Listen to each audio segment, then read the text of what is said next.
It's great to be here, and it's always interesting that when people tell Father Tribute stories, it's usually about them getting in trouble.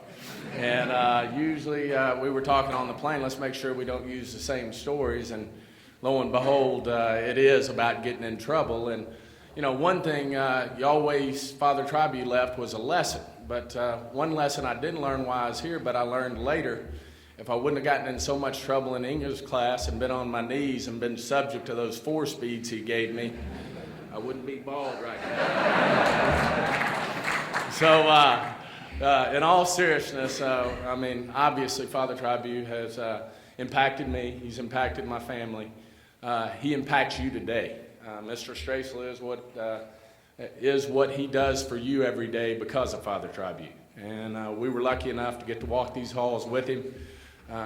I love the man, and I do have a story about getting in trouble and accountability. And one day I had a friend that we played on the football team together, and he had a doctor's appointment. And it was going to be during lunch, as they always encouraged. And he grabbed me and he said, "Hey, Jones, why don't you come with me?" He said, "You can sneak out that back stairwell and you can run the doctor with me. It's real quick. It's going to take 20 minutes at the orthodontist, and we'll go get a hot lunch, a little McDonald's." Dang, well, that sounds good. Better than that cafeteria food. So sure enough, man, we concocted. Boy, I hit that back door and I run through, and Massey's pulling through, and boy, I jump in that back seat and I lay down in it. Think we got it. Boy, we head out, and we make the highway, and there we go. And I said, boy, we're high-fiving, we made it. We go get our McDonald's, everything's good. By the way, it's a Friday night, we're playing football that night. And so I was the quarterback, Massey was the backup quarterback, as it turns out, but we pulled through there, and boy, sure enough, we said, okay, I'm gonna get down in the seat, just kind of go through there. Well, Massey gets a little nervous, and he starts weaving through Colonel Henley's ROTC group. And Colonel Henley, Massey goes, "Oh no." I go, "What?" And he goes, "Colonel Henley's stopping me."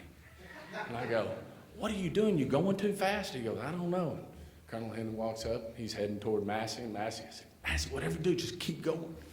He goes, Colonel Henley stopping me. He said, "Mr. Hughes, you got to slow down. I'm training these soldiers." He said, "Got to slow down." Sure enough, he's walking up to Massey. All of a sudden, I go. And he goes, "Leave your car right where it is. You two come with me." So, man, we're headed to Father Tribute's office. We knew it. And I said, "Man, we're in trouble." And Massey says, "Oh, but we'll be all right. He likes you." He said, "You got his picture in his office?" I said, No, he won't do that. I said, we're going to have all day at detention, all 9 to 12. We got the full boat. We can cancel all our plans for Saturday morning. So, man, we go in there.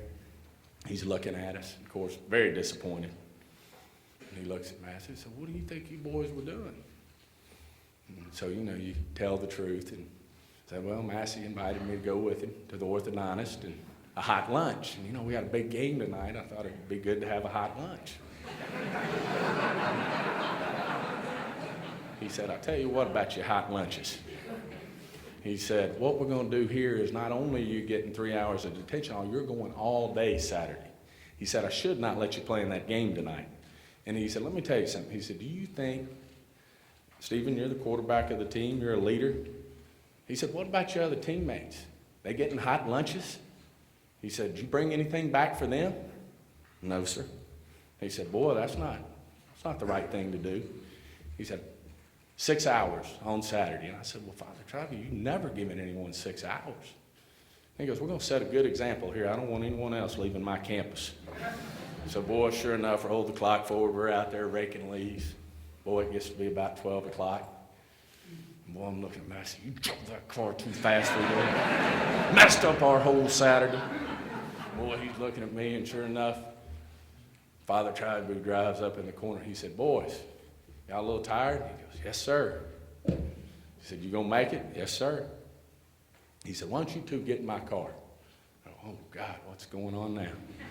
He takes us to Bennigan's. He goes, "I'm going to take you two boys for a little hot lunch."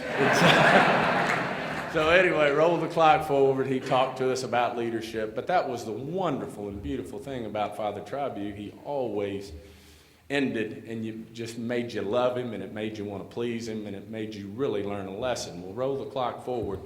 When I say love him, about 20 years later, we're playing the Eagles. He comes to Dallas, and I'll be quick here. And he says, Stephen, I'm landing at 2 o'clock. Need you to pick me up at the airport. Yes, sir, I'll be there. And he'd always stay at my house, and then we'd go to the game. Well, I'm sitting there talking to my mom and dad. Look down at my clock, we're talking.